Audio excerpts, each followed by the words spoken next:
One afternoon at the Megapolis Zoo, Jerboa Jump, arch rival of Tennessee Tuxedo, was surrounded by a group of zoo friends and was holding them spellbound with stories of his rocket ship adventures. So there I was, see, ready to blast off. They started the countdown. 5, 4, 3, 2, 1, and kapooey! I was off at 4,000 miles an hour. Will you listen to that, Chumley? Will you listen to that? All those dopes falling for Jerboa's phony stories. Hey, who says they're phony? I do. Anybody can brag about riding in rockets. Talk is cheap. Yeah, well, it's not just talk, pal. I got clippings here to prove it. Look at that. Mice blast off from White Sands Proving Ground. Mice rocket the height of 36 miles. Aero B rocket hurls mice into space. Ha! How about that, smart guy? Hey, did you hear what he said?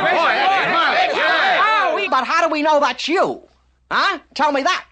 I think you'd be too scared to get into a rocket, let alone blast off. Yeah? Yeah. I don't think those clippings are about you. Yeah? Well, it's a cinch they're not about a penguin, pal. If you notice, it says mice, pal. M-I-C-E, mice. Not P-E-S-T, penguin. Yeah? Well, I'll show you up, wise guy. Why don't you go fly a kite? That is about as close as you will ever get to being a big astronaut like me. The nerve of that guy, Chumley. The nerve. I'll show him. We'll build a rocket of our own. Gee, Tennessee, we don't know about rockets. What's to know, Chumley? A rocket is just something that shoots into the air, right? Yeah. Well, there's more than one way to get shot into the air. Come on. All right now, Chumley. I'll close myself in the capsule, and when I say blast off, cut the rope, and the bed springs will shoot me into outer space. 5, 4, 3, 2, 1, blast off!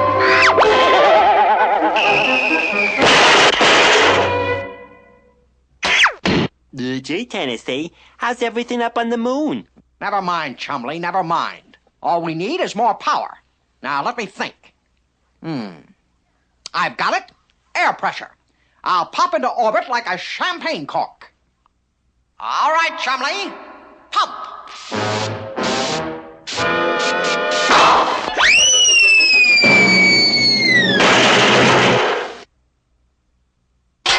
Take me to your leader. Very funny, Chumley. Gee, Tennessee, at the rate we're going, we won't get into orbit till the 4th of July. That's it, Chumley. You've got it. 4th of July, skyrockets. Now, why didn't we think of it before? There you are, Chumley. A real rocket. Tennessee Tuxedo will not fail. Now, light the fuse and I'll blast off.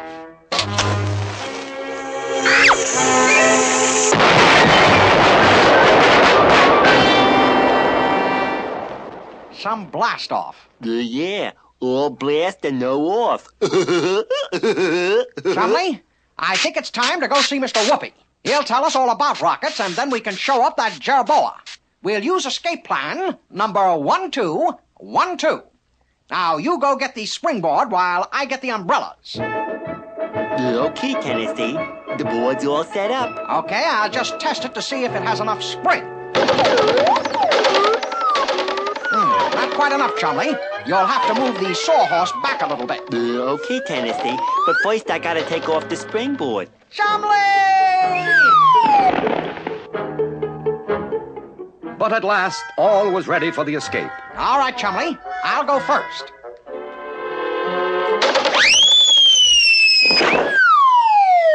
Great, Chumley. Come on. Okay, Tennessee.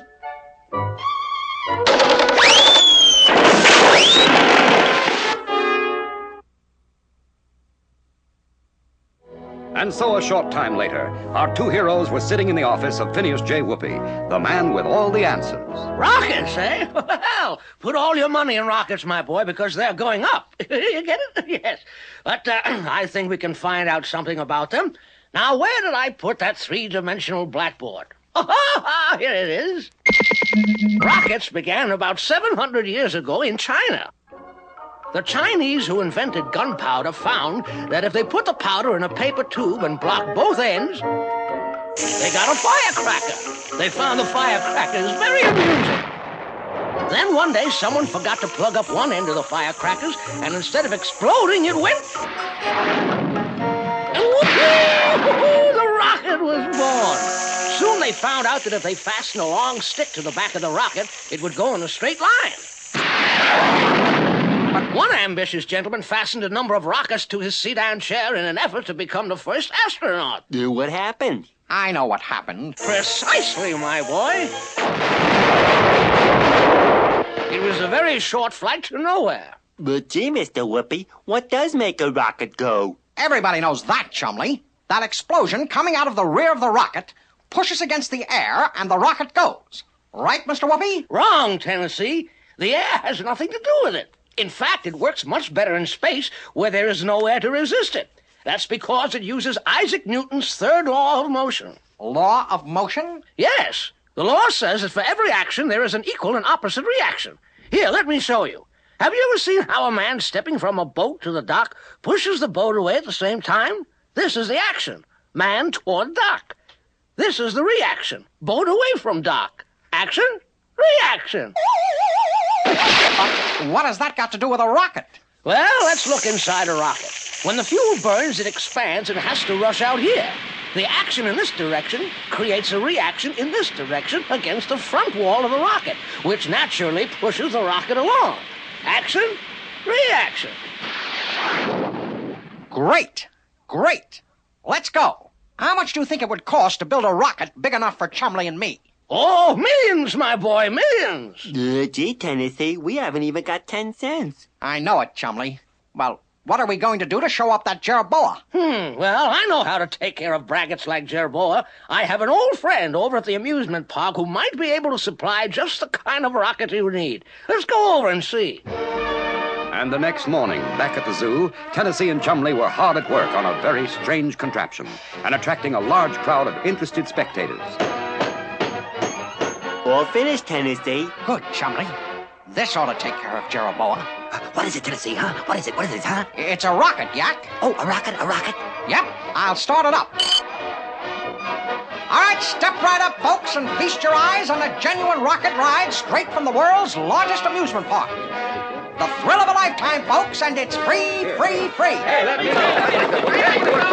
Just a minute, my friends. I think that the honor of the first ride should go to that brave, courageous hero of outer space, Jerboa Jump. Say, he's right. Yes, let Jerboa do it first, yes. Step right up, Jerboa. I just remembered I got a very important meeting to go to, so if you don't mind, Nonsense, Jerboa. This won't take long. Come on, I'll strap you in. strap me in? Sure, don't they always strap you astronauts in? Come on. No. Hey, come on, look, what do you say, look? Well, if he's that scared, I guess we'll just have to show him how it's done.